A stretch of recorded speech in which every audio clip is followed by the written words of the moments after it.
একদম বেকার ঘরে বসে আছেন।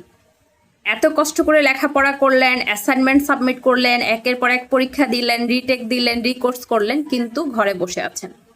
কারণ সংসারে ঢুকে গিয়েছেন, বাচ্চা সামলে বাহিরে যেয়ে কাজ করার মতো কোনো ক্ষমতা নেই। বাসা হয় বয়স্ক মা, না হয় বয়স্ক শাশুড়ি, ওদের কাছে বাচ্চা রেখে কাজ করার মতো কোনো সময় আপনার নেই। আবার অনেক অনেক মূলধন নেই যেটা দিয়ে কাজ করবেন। তাহলে কি করতে পারেন? আসসালামু আলাইকুম, সবাই কেমন আছেন? আশা করছি সবাই খুব ভালো আছেন। যিনি বা যারা যেখান থেকে ঠিক এই মুহূর্তে আমার ভিডিওটি দেখছেন, যদি ভালো লেগে থাকে প্লিজ লাইক কমেন্ট শেয়ার দিয়ে পাশে থাকবেন। আর যদি ভালো লেগে না থাকে অবশ্যই স্কিপ করে চলে যাবেন। আমরা অধিকাংশ মেয়েরাই এত এত কষ্ট করে লেখাপড়া করি, অনেকেই কিন্তু বিয়ের পরে লেখাপড়া শেষ করি, বিয়ের আগে লেখাপড়া শেষ করতে পারি না। কারণ লেখাপড়া শেষ করে বিয়ে করতে করতে অনেক দেরি, এটা ফ্যামিলি কিন্তু মেনে নেয় না। অনেক একদম বাস্তব সত্যি কথা এটা। আমরা কিন্তু অনেকে লেখাপড়াটা শেষ করি বিয়ের পরে অথবা বাচ্চা হওয়ার পরে। এত কিছু করার পরও না নিজের হাত খরচের টাকাটাই মাসে জোগাড় করতে পারি না।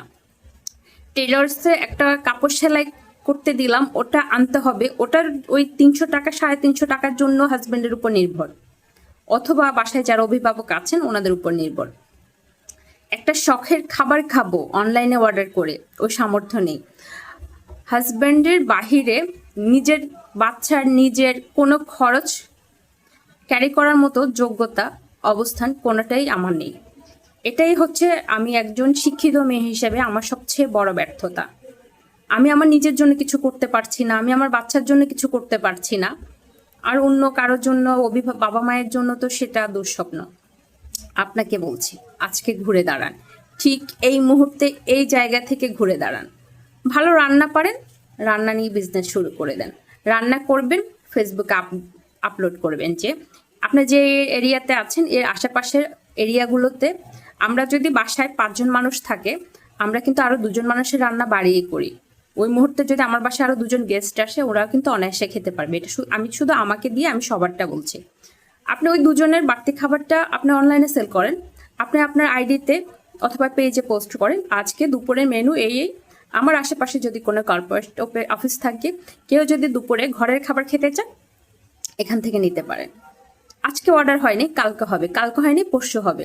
আপনি ভালো কাপড় সেলাই করতে পারেন, ওটা করে পোস্ট করেন যে আপনারা চাইলে নির্দিষ্ট পরিমাণ মেজারমেন্ট দিয়ে কাপড়গুলো আমাকে সেন্ড করতে পারেন, আমি আপনার পছন্দ ও রুচি অনুযায়ী তৈরি করে দিব।